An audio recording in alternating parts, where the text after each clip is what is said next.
So this lens flare is really big. There's lots of discoloration here, and it's not that easy to fix. So let's see what we can do with it.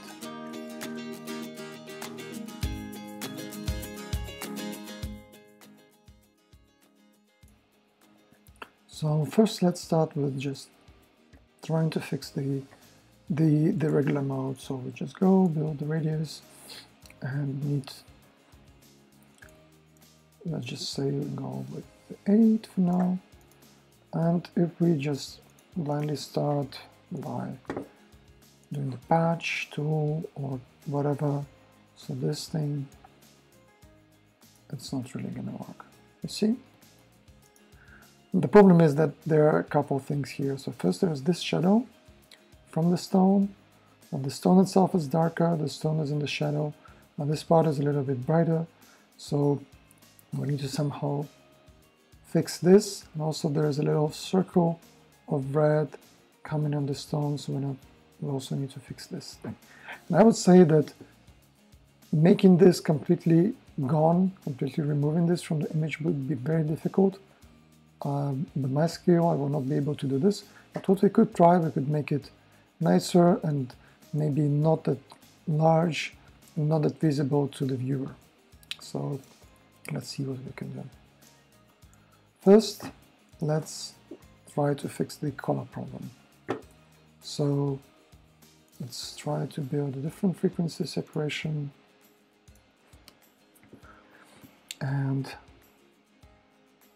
I'm just interested in this color right now, so I don't really care about the texture much. So let's go with the 10, and then I would go duplicate this layer, go to select, color range, and then let's try to select whatever the color problem is. So I'm using the picker, then I'm pressing the shift key and I'm trying to add things here. Okay, this is the color part. And now let's push the fuzziness a little bit. Let's close down the range, and this is our selection. So now we need to try to fix the color of this thing. And to do that, I would go and create a new layer with a selective color. So selective color will let us change the color of whatever we have selected. So the mask is applied. Now let's see if we can fix the color problem somehow. So it's too red, so we need to add this cyan thing. Maybe a little yellowish. Get rid of the magenta. So maybe something like this. So before and after is too yellow. So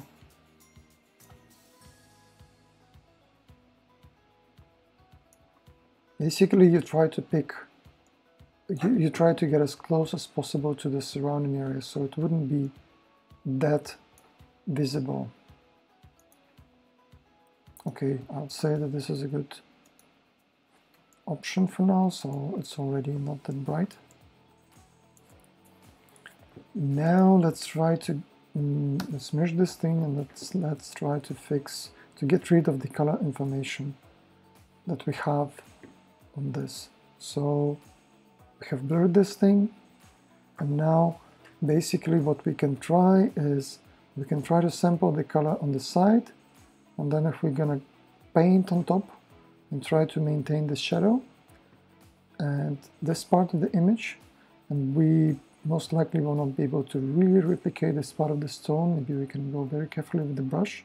But basically, if we just push this color here and then push this color here to this area, then this should fix the problem of everything except the stone. So let's see if we can do this.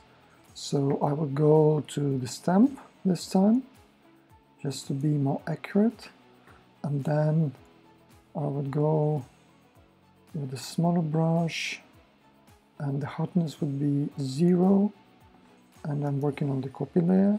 I'm sampling current and below.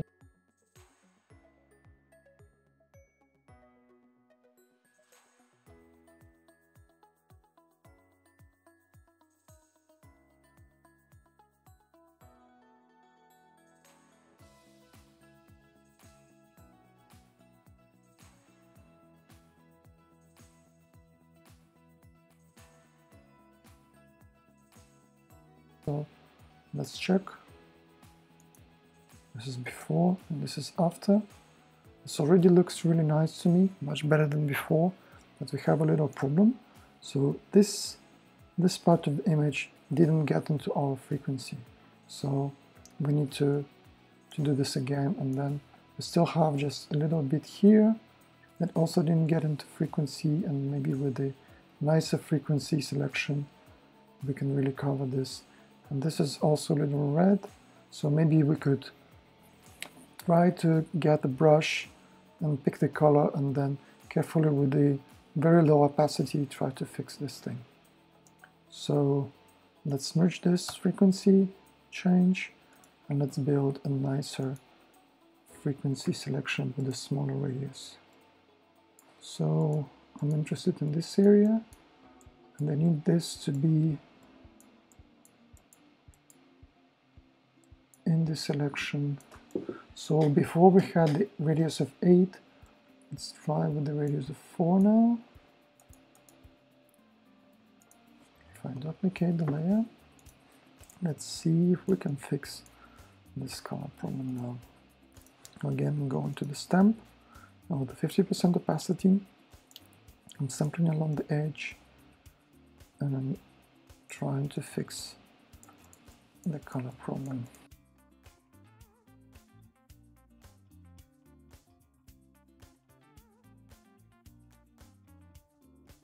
As we keep sampling, we're gonna bring this color here, so maybe we can just work with the brush.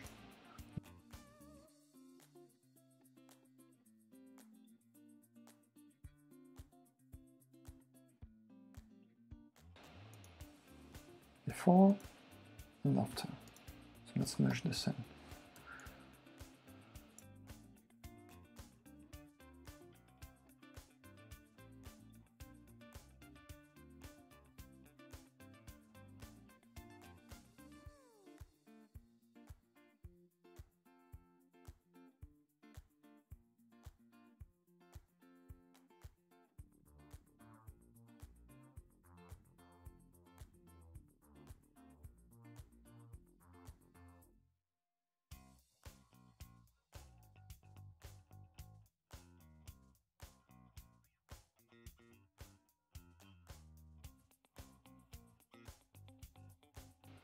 We'll see that this is the before, and this is after we work with the frequency separation.